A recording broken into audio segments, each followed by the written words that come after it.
अपना उत्तराखंड आप देख रहे हैं, आपके साथ मैं हूं चांदनी धवन और बात करेंगे उत्तरकाशी से बड़ी खबर मिल रही है जहां पर रेस्क्यू ऑपरेशन को लेकर हाई लेवल बैठक हो रही है। और इस बैठक में शामिल होने के लिए आपको बताते चलिए रेस्क्यू साइट पर सीएम धामी पहुंचे हुए हैं। टनल में जाकर रेस्क्यू का जायजा लिया और देर में होगी हाई लेवल मीटिंग। तो आपको बताते चलिए ये अपडेट दे रहे हैं, रेस्क्यू ऑपरेशन को लेकर हाई लेवल मीटिंग हो रही है और बैठक में शामिल होने के लिए रेस्क्यू साइट पर सीएम धामी पहुंचे हुए हैं। बताया जा रहा है कि टनल में जाकर रेस्क्यू का जायजा लेंगे और फिर इस मीटिंग में ये तय किया जाएगा कि कैसे इस रेस्क्यू ऑपरेशन को आगे बढ़ाया जाए, क्योंकि लगातार मुश्किलें, लगातार चुनौतियां सामने आ रही हैं और क्योंकि देखा जा रहा है कि आज 14वां दिन है और युद्ध स्तर पर रेस्क्यू अभियान जारी है।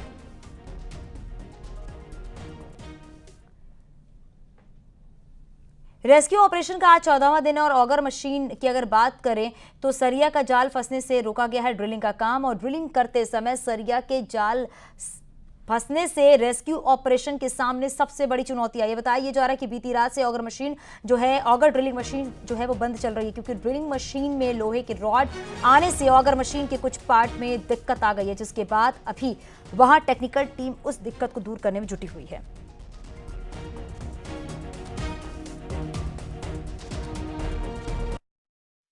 Understand this geology very well.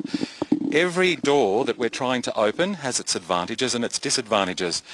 But our mission is 41 men home safe and no one hurt in the process. And I am so proud to be involved in a mission with a government who puts the well-being of their rescue workers and the well-being of their people so highly. And please let me go to the meeting because I have to help. Sir, Yeah. Sir, vertical is fine or the best option? There is there is no best option. There's options. We're doing a deal with a mountain, and we don't know exactly what the mountain is going to let us, which door it's going to let us open. So we're adjusting ourselves. by when the drilling started from the mountain, sir? Manual drilling also. Could be. We're just exploring the options. There are multiple ways. It's not just one way. So that's why I'm saying to you, I'm sure, and it sounds really odd, everyone who's working here have such good intentions. They have so every agency, every person, every organisation is here with a very full heart, making sure that the men come home. और ground zero पे हमारे सहयोगी अनुपम हमारे साथ जुड़े हुए हैं, साथ ही सत्येंद्र बर्तवाल भी हमारे साथ हैं। अनुपम, क्योंकि आप ग्राउंड जीरो पर मौजूद है, वहां की एक एक तस्वीर हमारे दर्शकों तक आप पहुंचा रहे हैं, किस तरह से युद्ध स्तर पर काम किया जा रहा है। फिलहाल जो भी हाई लेवल मीटिंग होने वाली है उसको लेकर क्या जानकारी? चांदी, देखिए इस वक्त की सबसे बड़ी खबर यह है कि अब से थोड़ी देर पहले जो पुष्कर धामी उत्तराखंड के मुख्यमंत्री हैं वो टनल में गए थे और टनल के बाहर निकलने के बाद अब वो हाई लेवल मीटिंग के लिए पहुंच गए और हाई लेवल मीटिंग शुरू हो चुकी है। ये इस वक्त का बड़ा अपडेट न्यूज 18 दे रहा है, जिसमें मुख्य सचिव उत्तराखंड के वो वहां पर मौजूद हैं, तमाम जो अफसर हैं वो वहां पर मौजूद हैं, साथ ही साथ जो एजेंसीज लगी हुई हैं यहां पर इस पूरे रेस्क्यू ऑपरेशन में, उनके चीफ्स को भी इस हाई लेवल मीटिंग में बुलाया गया है ताकि आगे का प्लान ऑफ एक्शन यहां पर तैयार किया जा सके। और अब से थोड़ी देर पहले, कुछ ही देर पहले ये मीटिंग अभी शुरू हुई है। मुख्यमंत्री पुष्कर धामी की गाड़ी थी, उसमें मुख्यमंत्री पुष्कर धामी और मुख्य सचिव दोनों बैठे हुए थे और अंदर पहले मुख्यमंत्री और मुख्य सचिव दोनों गए, साथ में वित्त मंत्री प्रेमचंद अग्रवाल भी उनके साथ थे जो यहां पर पहले पहुंचे थे। और उसके बाद अब आगे की रणनीति पर काम हो रहा है, जो एजेंसीज लगी हैं उनके चीफ्स बुलाए गए हैं वो वहां पर पहुंच रही हैं। और सबसे बड़ी खबर, सबसे बड़ा अपडेट यहां पर न्यूज 18 दे रहा है कि ऑगर मशीन के सहारे, जिसके साथ लगातार पाइप को इंसर्ट करने का पूरा प्रोसेस चल रहा था, फिलहाल अब वो पूरा प्रोसेस रुका हुआ है, ऑगर मशीन को वापस लिया गया है। और ये माना जा रहा है, जो जानकारी सूत्रों के हवाले से हमें मिल रही है और साथ ही साथ प्रेमचंद अग्रवाल ने जो न्यूज 18 से बातचीत में एक्सक्लूसिव जानकारी दी है कि जो मशीन ऑगर थी उसको वापस लिया गया है, क्योंकि उसके ब्लेड और हुक टूट गए थे, उसका हिस्सा वहां पर फंस गया था, उन तक को इस हिस्से को काटना पड़ा है। ऐसे में अब हैदराबाद से 2 मशीनें मंगाई गई हैं जो अत्याधुनिक मशीनें हैं। अब वो यहां पर क्या वर्टिकल ड्रिलिंग के लिए काम में लाई जाएंगी या टनल के अंदर जिस तरीके से ऑगर मशीन काम कर रही थी उसी तरीके से इस्तेमाल की जाएगी, ये अभी कुछ देर बाद साफ होगा। लेकिन माना यह जा रहा है कि आज देर रात तक या कल सुबह तक वो मशीनें यहां पर पहुंचेंगी और उसके बाद काम शुरू होगा। लेकिन अब सारा फोकस सरकार की प्लानिंग पे है, रिजल्ट पे है कि आखिर किस तरीके से आपको प्लान ऑफ एक्शन तैयार करना है। और वो हाई लेवल मीटिंग शुरू हो चुकी है। अब देखना यह होगा कि इस हाई लेवल मीटिंग में क्या फैसले लिए जाते हैं और क्या प्लान ए एग्जीक्यूट नहीं हो पा रहा है तो प्लान बी और सी और और डी को एग्जीक्यूट करने के लिए कौन सा तरीका अपनाया जा रहा है? क्या और जो मशीनें आ रही हैं उनके प्रयोग से इस रेस्क्यू ऑपरेशन को जल्दी पूरा किया जा सकता है? चांदनी। बिल्कुल, और इसी पे लगातार सबकी निगाहें टिकी हुई हैं क्योंकि जो मशीन मंगाई जा रही है वो कल तक पहुंचेगी, फिर उसे इंस्टॉल किया जाएगा, तो कह सकते हैं एक दिन और ऐसे आगे बढ़ता हुआ नजर आएगा। सत्येंद्र भी हमारे साथ बने हुए। सत्येंद्र, अभी आपके पास क्या जानकारी, क्या अपडेट? बिल्कुल, जिस तरीके से अभी अनुपम ने बताया कि जो हाई लेवल मीटिंग है वो शुरू होने वाली है, यानी शुरू हो ही चुकी है, क्योंकि मुख्यमंत्री वहाँ पहुँच चुके हैं, तमाम जो एजेंसी यहाँ पे काम कर रही है उनके सभी डायरेक्टर वहाँ पहुँच चुके हैं, एमडी वहाँ पहुँच चुके हैं, साथ ही आर्मी और एनडीआरएफ और एसडीआरएफ के जो अधिकारी वो भी वहाँ पहुँच चुके हैं। चांदनी, अभी जो हमारे सूत्र हैं वो क्योंकि जो सूत्रों द्वारा जो अभी खबर आ रही है उसमें 3 जो ऑप्शन, अब क्योंकि जो सामने वाला प्लान है वो उस पर लगातार जो अड़चनें आ रही हैं उन अड़चनों को देखते हुए 3 प्लानों पर लगातार अभी डिस्कस सबसे पहले होने जा रहा है। वो उसमें सबसे पहले जो वर्टिकल प्लान है, दूसरा हॉरिजेंटल है, तीसरा आर्मी का है। यानी कि अब उम्मीद ये भी जताई जा रही है कि ये पूरा जो ऑपरेशन है ये मैनुअली चलेगा, इसे आर्मी को टेक ओवर किया जाएगा, आर्मी को दिया जाएगा। इसको लेकर भी जो अभी हाई लेवल मीटिंग है उसमें चर्चा हो सकती है।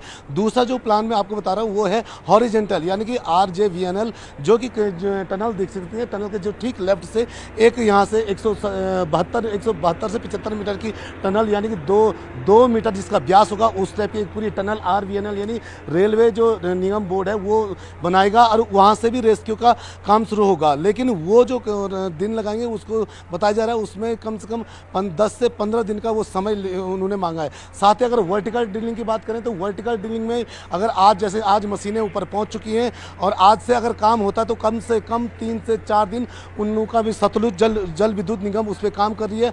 उनके जो अधिकारी है उनका ये कहना है कि अगर हम आज शाम से हम काम करते हैं तो 3 से 4 दिन हमें मिल पाएंगे, यानी 3 से 4 दिन के बाद ही वो टनल के अंदर रेस्क्यू के लिए वो पहुंच पाएंगे। साथ ही अभी भले ही जो ये पूरे प्लान है, इन प्लानों पे जो अंतिम मुहर जो अभी मीटिंग चल रही है, हाई लेवल की जो मीटिंग चल रही है, उस मीटिंग में ये निर्णय होगा कि आखिर में अब बिल्कुल सत्येंद्र, इसी बात का इंतजार किया जा रहा है। जो हाई लेवल मीटिंग शुरू हो चुकी है उसमें क्या बड़ी बातें सामने आती है और कैसे इस पूरे रेस्क्यू ऑपरेशन को आगे बढ़ाया जाएगा। सत्येंद्र, आप हमारे साथ बने रहिएगा। दीपांकर भट्ट भी हमारे सहयोगी हमारे साथ जुड़ गए हैं। दीपांकर, आप अभी कहां पर मौजूद है, जरा वहां की तस्वीरें दिखाइए, वहां के हालात, वहां की स्थिति बताइए।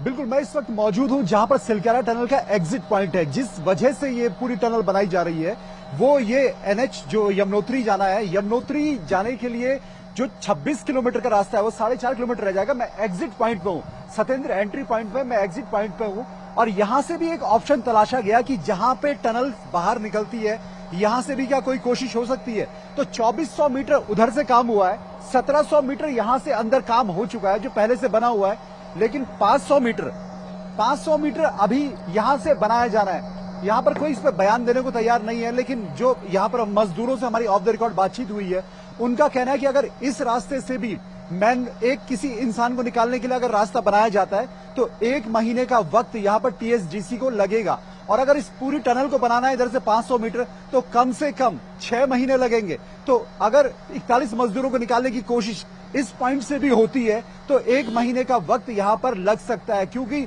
यहां आपको पूरी जो रॉक है, जो अंदर का एरिया, उसे नए तरीके से काटना है और वहां आपको रास्ता बनाना है। तो ये इस रास्ते का कोई ऑप्शन अब गवर्नमेंट तलाशेगी, इसकी संभावनाएं बेहद कम है। जैसे सत्येंद्र बता रहे थे कि ऑप्शन ए जो बड़ा टफ चल रहा है सिलक्यारा का एंट्री पॉइंट, अब वर्टिकल के लिए हो सकता है कि गवर्नमेंट यहां पर विचार करे या फिर हॉरिजेंटली साइड से वहां पर दाखिल होने की कोशिश करे। तो कुल मिलाकर जो टनल के एंट्री और एग्जिट पॉइंट पर इस वक्त न्यूज 18 पहुंचा है, हम आपको ये दिखाने की कोशिश कर रहे हैं कि कितना कठिन है और कितना टफ है। जबकि कोशिश ये थी कि जो ऑल वेदर रोड ये आ रही है ये राड़ी से आ रही है, ऊपर मैं दिखाऊं ये जंगल है और ये 26 किलोमीटर की सड़क बेहद संकरी है।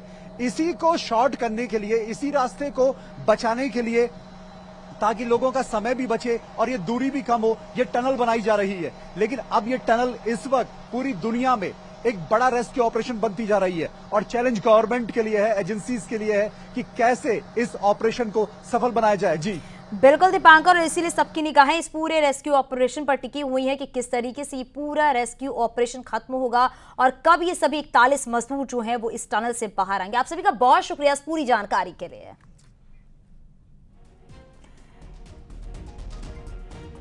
रेस्क्यू ऑपरेशन का आज 14वां दिन है ऑगर में सरिया का जाल फंसने से ड्रिल का जो काम है उसे रोका गया है। ड्रिलिंग करते समय सरिया के जाल फंसने से रेस्क्यू ऑपरेशन के सामने सबसे बड़ी चुनौती आई है। बताया जा रहा है कि बीती रात से ऑगर ड्रिलिंग मशीन बंद चल रही है, क्योंकि ड्रिलिंग मशीन में लोहे की रॉड आने से ऑगर मशीन के कुछ पार्ट में दिक्कत आ गई है, जिसकी बाद अभी वहां पर टेक्निकल टीम उस दिक्कत को दूर करने में जुटी हुई है।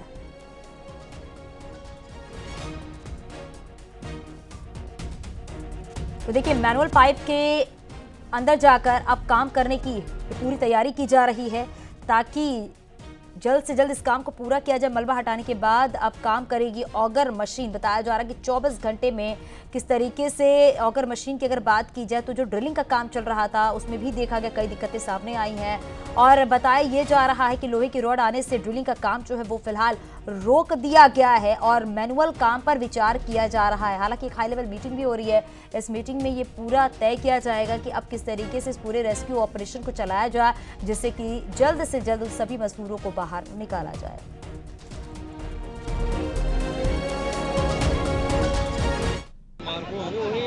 उसको कटिंग किया जाएगा, उसके बाद निकाला जाएगा। इधर अंदर फंसा हुआ क्या है? सरिया है। एलजी किसमें फंसा? जो बीट है ना उसमें फंसा। कौन सी मशीन है? ऑगर मशीन में? हाँ, ऑगर। पूरा बोलो, क्या फंस गया, क्या हुआ, एक बार बताओ। उसमें जो एलजी जो रहता है ना, वो जो बीट में फंस गया।